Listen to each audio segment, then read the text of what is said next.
भगवान श्री गणेश हर विघ्न बाधा को दूर करते हैं। अपने सुहाग की लंबी आयु और ससुराल हमेशा खुशियों से भरा रहे, ऐसा वरदान देने वाले भगवान श्री गणेश की कहानी यहाँ आप पढ़ सकते हैं। भगवान श्री गणेश की पूजा हर पूजा से पहले की जाती है। महिलाएं खासकर अपने पति की लंबी आयु के लिए भगवान श्री गणेश की पूजा जरूर करती है। ऐसी मान्यता है कि भगवान श्री गणेश की पूजा करने से पति की लंबी आयु होने के साथ साथ ससुराल हमेशा खुशियों से भरा रहता है। वहाँ कोई भी दुख दरिद्रता कभी नहीं आती है। तो आइए जाने सुहाग की लंबी आयु देने वाले भगवान श्री गणेश की अद्भुत कहानी। एक समय की बात है, एक भाई बहन रहते थे। बहन का नियम था कि वह अपने भाई का चेहरा देखे ही खाना खाती थी। हर रोज वह सुबह उठती थी और जल्दी जल्दी सारा काम करके अपने भाई का मुंह देखने के लिए उसके घर जाती थी। एक दिन रास्ते में एक पीपल के नीचे गणेश जी की मूर्ति रखी थी। उसने भगवान के सामने हाथ जोड़कर कहा कि मेरे जैसा अमर सुहाग और मेरे जैसा अमर पीहर सबको दीजिए। यह कहकर वह आगे बढ़ जाती थी।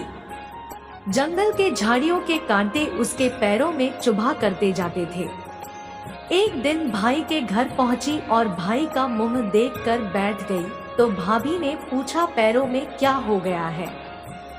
यह सुनकर उसने भाभी को जवाब दिया कि रास्ते में जंगल के झाड़ियों के गिरे हुए कांटे पाँव में छुप गए हैं।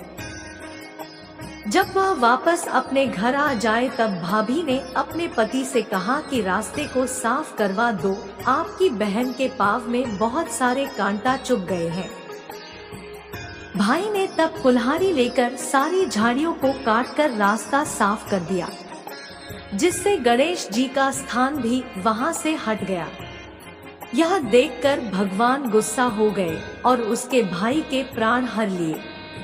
लोग अंतिम संस्कार के लिए जब भाई को ले जा रहे थे तब उसकी भाभी रोते हुए लोगों से कहीं थोड़ी देर रुक जाओ, उसकी बहन आने वाली है। वह अपने भाई का मुंह देखे बिना नहीं रह सकती है, उसका यह नियम है। तब लोगों ने कहा, आज तो देख लेगी पर कल कैसे देखेगी। रोज दिन की तरह बहन अपने भाई का मुंह देखने के लिए जंगल में निकली। तब जंगल में उसने देखा कि सारा रास्ता साफ किया हुआ है। जब वह आगे बढ़ी तो उसने देखा कि सिद्धिविनायक को भी वहां से हट दिया गया है। तब उसने जाने से पहले गणेश जी को एक अच्छे स्थान पर रखकर उन्हें स्थान दिया और हाथ जोड़कर बोली, भगवान मेरे जैसा अमर सुहाग और मेरे जैसा अमर पीहर सबको देना, और फिर बोलकर आगे निकल गई। भगवान सोचने लगे, अगर इसकी नहीं सुनी तो हमें कौन मानेगा, हमें कौन पूजेगा। तब सिद्धिविनायक ने उसे आवाज दी, बेटी इस खेजड़ी की 7 पत्तियां लेकर जा और उसे कच्चे दूध में घोलकर भाई के ऊपर छींटा मार देना, वह उठकर बैठ जाएगा। यह सुनकर जब बहन पीछे मुड़ी तो वहाँ कोई नहीं था। फिर वह यह सोचने लगी कि ठीक है, जैसा सुना वैसा कर लेती हूँ। फिर वह 7 खेजड़ी की पत्तियां लेकर अपने भाई के घर पहुंची।